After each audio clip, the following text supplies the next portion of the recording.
What's going on, guys? I'm Zeke and welcome back to Metal Tales of Azerbaijan.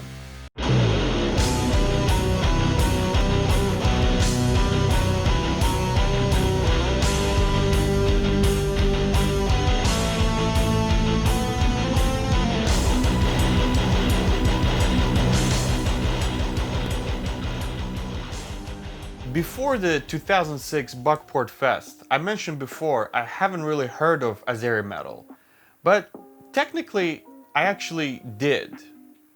The first Azeri record I've ever heard was actually Sui Gast by Unformal, but that's another story. Other than Unformal, there was this one band that I kept hearing about over and over and over. The band was called Fatalnation.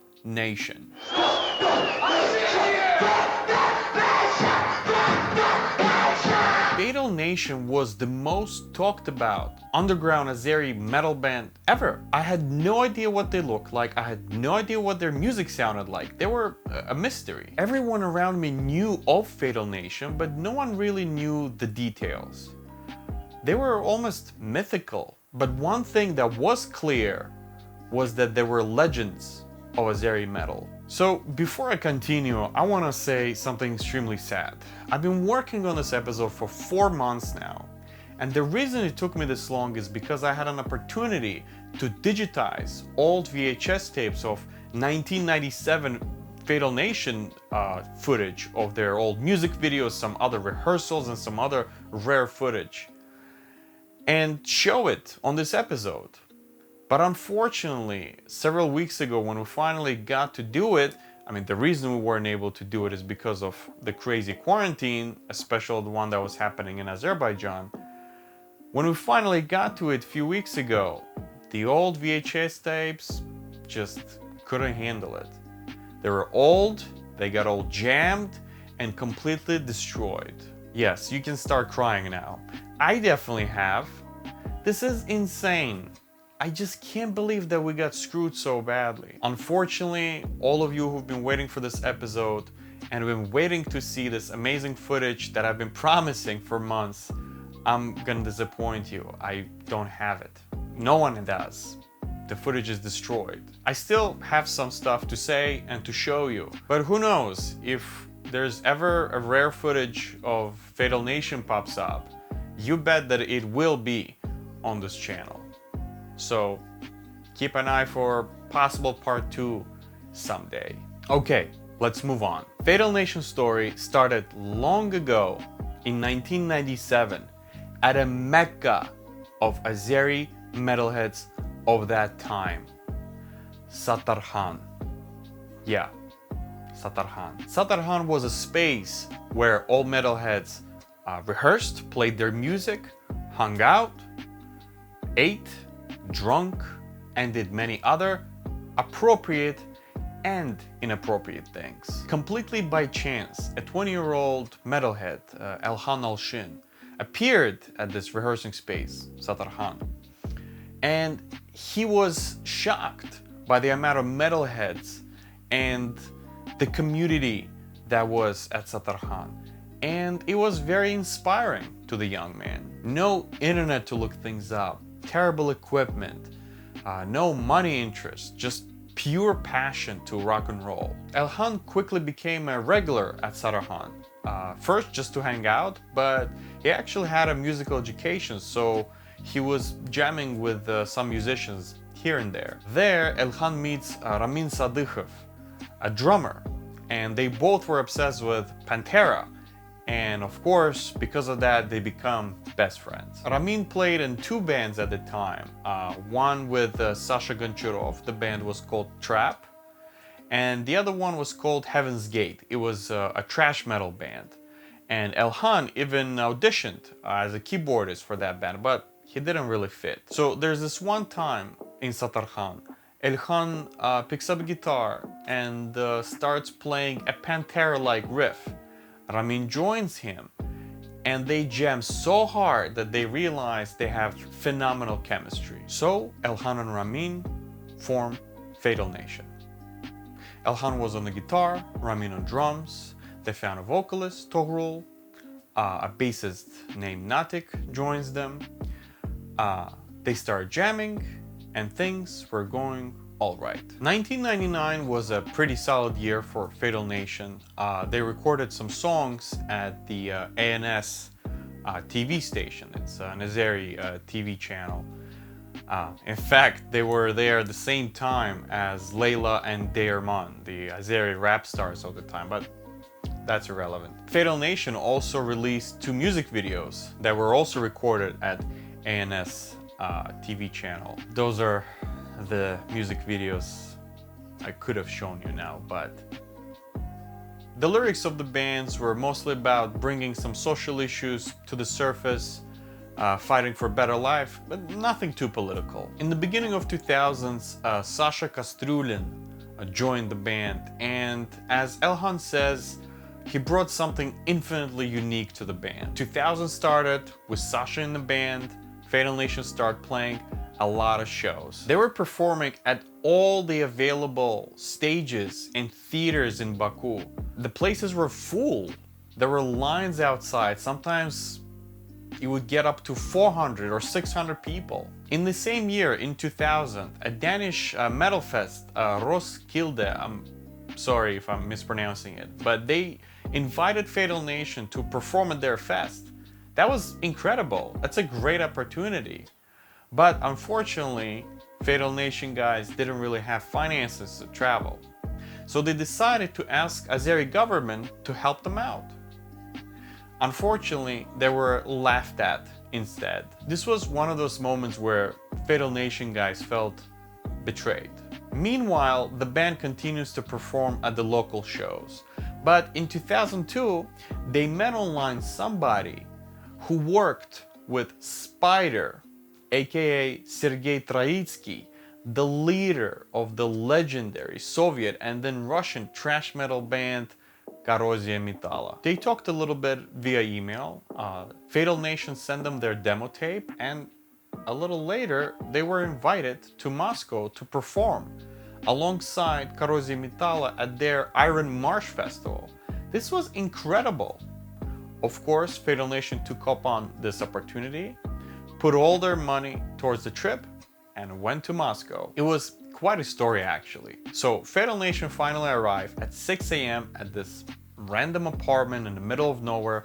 They knock on the door and some young, bald guy opens the door and invites them in. Slowly but surely, our guys started noticing some weird things, like an American flag on the floor, like some other bald guys sleeping on the beds. And then there was this one final thing that put everything in perspective. One of the guys had a swastika tattoo on his neck. Ugh. So that was actually the last time we've heard of Fatal Nation. Unfortunately, they never came back home. Just kidding. Azeri Metal band were skinheads. What? How did our guys did not know that? Well, it was different time without internet. Let's just leave it at that. Despite all of this, Spider and the Azeri Metal crew treated our guys accordingly, like real guests. Hospitality was through the roof. They showed them the city, paid for all the meals, like what else would you want? Fatal Nation stayed there for about a week. The show turned out great. They were received very well. Spider offered them to go on a tour across Russia, but unfortunately, because at the moment that wouldn't have brought any real income, so they had to go back home, back to their jobs, back to their families. After the Moscow experience, Tohrul, the vocalist, he left the band. He immigrated to England, and Sasha Kastrulin, he immigrated to Russia with his family. But a couple years later, in 2005, bad news came from Russia. Unfortunately, Sasha Kastrulin died in an accident. He drowned. The band took a break. Fatal Nation wanted to make some changes to their music and to their image. And it happened when they heard of Slipknot for the very first time. And like all of us back then, Fatal Nation boys were obsessed. They found a new vocalist, Emil, They got overalls as their stage outfits, and they wrote new songs, more reminiscent of that Slipknot new metal. Fatal Nation continued to play at the local shows, fighting and struggling and grinding, trying to break through again.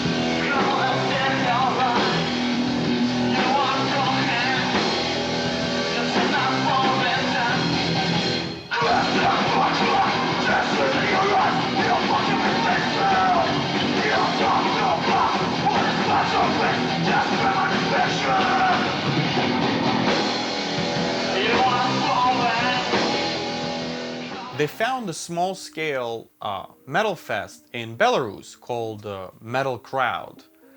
They contacted the guys, sent them their demo, and got accepted.